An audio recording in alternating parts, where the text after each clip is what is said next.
বরগুনার হটস্পট হিসেবে চিহ্নিত গৌরীচন্না ইউনিয়নের বাসিন্দা তাহমিনা আক্তার ডেঙ্গু আক্রান্ত ১৩ বছরের সন্তান মুসাকে নিয়ে দুশ্চিন্তায় দিন পার করছেন সদর হাসপাতালে।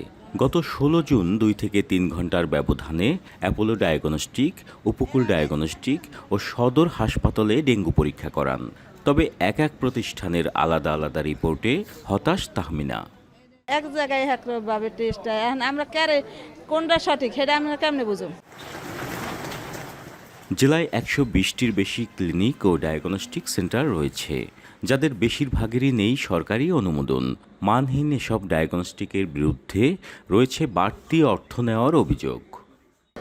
বিধান ডাক্তার ওই জায়গায় করাইছি, 3টে টেস্ট করেছে, ১,০০০ টাকা নিয়েছে।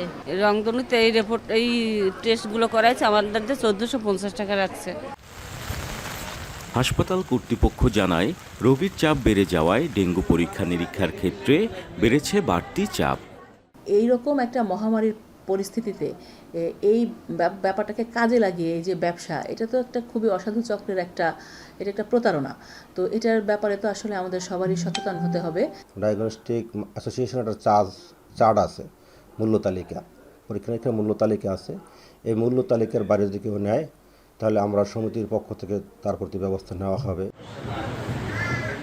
প্রতিনিয়ত বেড়েই চলছে ডেঙ্গু আক্রান্তের সংখ্যা, বেড়েছে মৃত্যুও। এ সুযোগ কাজে লাগিয়ে ব্যবসায়ীরা বাড়িয়েছেন মশার কয়েল ও মশা তাড়ানোর সরঞ্জামের দাম। ছোট ছোট বাচ্চাদের মনে করেন মশারি দিয়েও রাখা যায় না, খুব সমস্যা। গরিবের অনেক কষ্ট হইতেছে, মনে করেন এক প্যাকেট কয়েল কিনতে গেলে ৮০ টাকা ১০০ টাকা লাগে। আর স্প্রের দাম তো ৭০০ টাকা, তো কিন্তু কেনার সমর্থ কারো নাই। অসাধু ব্যবসায়ী ও মানহীন ক্লিনিক ও ডায়াগনস্টিকের বিরুদ্ধে পদক্ষেপের আশ্বাস পৌর প্রশাসক ও সিভিল সার্জনের। অবৈধ এবং বেআইনি যে ক্লিনিক ডায়াগনস্টিক সেন্টারগুলো আছে, যেগুলা মানহীন রিপোর্ট দেওয়ার অভিযোগ যাদের বিরুদ্ধে আছে, সেগুলোর বিরুদ্ধে আইনগতভাবে ব্যবস্থা নেওয়া হবে। আমাদের কাছে যদি তথ্য উপাত্ত আসে যে এই ক্লিনিক কিংবা এই ডায়াগনস্টিক সেন্টার মানহীন, সেই ক্ষেত্রে আমরা জেলা প্রশাসনের সহযোগিতায় এবং জেলা বিচার বিভাগের সহযোগিতায় এইদেরকে আমরা একেবারে পার্মানেন্টলি বন্ধ করে দেওয়ার চেষ্টা করব। এ পর্যন্ত বরগুনায় ডেঙ্গু আক্রান্তের সংখ্যা ছাড়িয়েছে ২,০০০-এর বেশি। জিয়াদ মাহমুদ, এখন বরগুনা।